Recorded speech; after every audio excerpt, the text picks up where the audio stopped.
So you and Biggie actually were friends before he ever really started music, right? Yeah, I knew Biggie long time.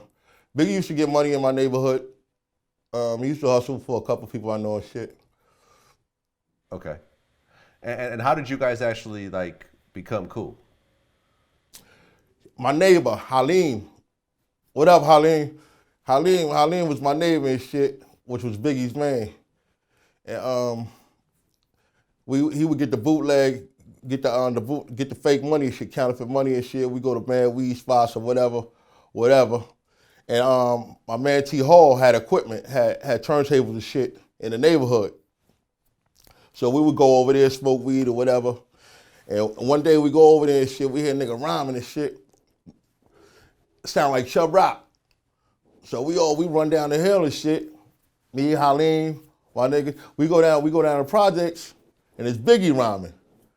You know what I mean? So from there, just the music shit, we connected from there. We always rock. We always hung out, whatever, drink, whatever. Well, I mean, I've heard you say that before. When you say he's rapping like Chubb Rock, like what do you mean? Because I remember, before he started becoming the Biggie that we knew. He had the Chubb Rock delivery at the time.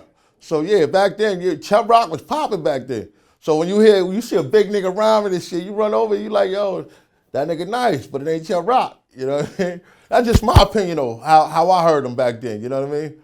Well, before he got on Bad Boy, he used to be a lot more hype and a lot more like he used to yell more. Right, that's what I mean. So his delivery to me reminded me of Chubb Rock at the time. Yeah. I mean, did everyone think he was nice back then, or did it kind of develop over a while? Back then he had his he made a song about shout out to my nigga O. He made he did like a reminisce record. A nigga never be as broke as me. You know what I'm talking about? I like that. I like that. Yeah. He was talking about Oli, my man Oli. Oli was managing him way back then. And Oli was a getting money nigga too. He used to hustle in the hood too. He used to hustle in the hood or whatever too. So that circle I basically know Big from too, as well. Okay. And you mentioned that Biggie had like some stolen 10 speeds that he kept at your house? Oh yeah. Now yeah, them shits was orange ass bikes. We had twin bikes and shit, orange bikes and shit. Yeah, he gave me one or whatever. We used to go back and forth, hang out with each other and shit. Well, Huh? yeah. Biggie didn't really look like he rode bikes a lot, though. He had them motherfuckers. I don't know where you get them from. I know I got one from him.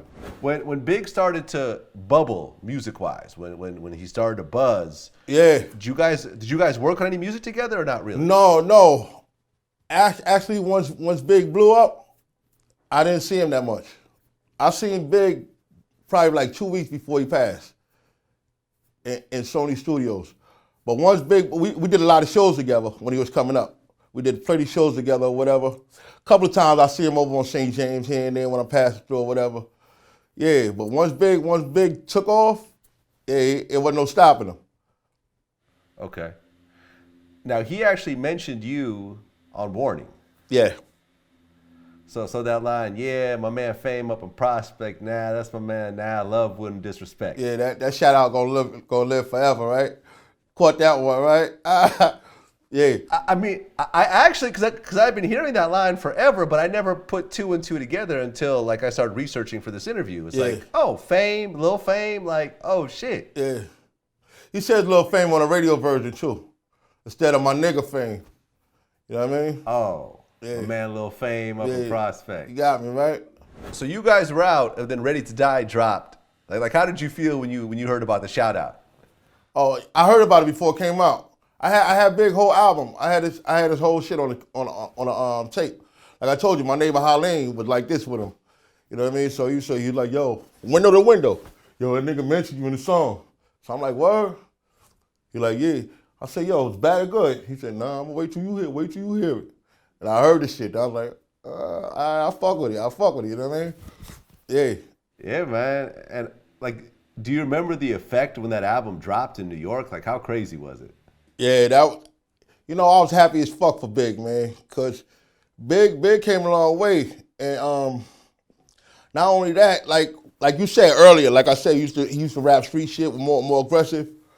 But when he started, he really changed the game. You know what I mean? Because he was rapping about like my mom's got minks on the back and shit like that.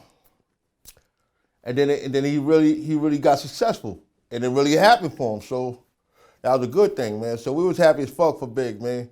And he fuck with a lot of niggas from down my way and shit. So we was happy to see Big get it. Yeah, I mean, it definitely gave a big boost to Brooklyn during that time too. Mm-hmm. Because he repped it so heavy. I mean, Yeah. not to say that Brooklyn didn't have a huge history. I mean, back to Big Daddy Kane and everyone else, but Yeah. like when Big started talking about Brooklyn, it almost seems like Brooklyn got elevated. Yeah. We'll take that, yeah. Was your album already out during this time or no? We had How About Some Hardcore out, and then our album dropped To The Death in '94. Once the album dropped, like what really changed in your lives? Because you went from basically hustling to now you actually have a music career. I told you, man, we was in them streets for real, man. I told you I just don't want to get emotional about it. We was in them streets for real. And we was fortunate enough, man, when we did our first video, Billy's mom, my mom sitting on crates. And they sitting there smiling at each other, and we made them happy, man. And that was a good thing. I put fucking heat and hot water in my crib. I changed the pipes, hooked the crib up. You know what I mean? And from then, we ain't look back. Like, we've been doing all right since then. Just if it wasn't for music, man, we'd be fucked up, or we'll be in your crib right now, or some kind of shit. You know what I mean? Something different to be. We wouldn't. We'll be in them streets hard. You got me? I'm a fan of Drake. I'm a fan of the idea of Drake. So, no disrespect against Drake. What do you mean by the idea of Drake? What does that mean? Meaning that if he has a ghostwriter, he's an idea. He's not meaning that it's a perception created that he's not really writing the lyrics, and it's just like here, let's make this in the factory and put it out. I'm just on top of my game right now, Vlad, and I'm just getting blessed. I'm booked 4 or 5 times a week, 60, 75K a show, man. I'm winning right now, man, and I'm just steady trying to increase my hustle.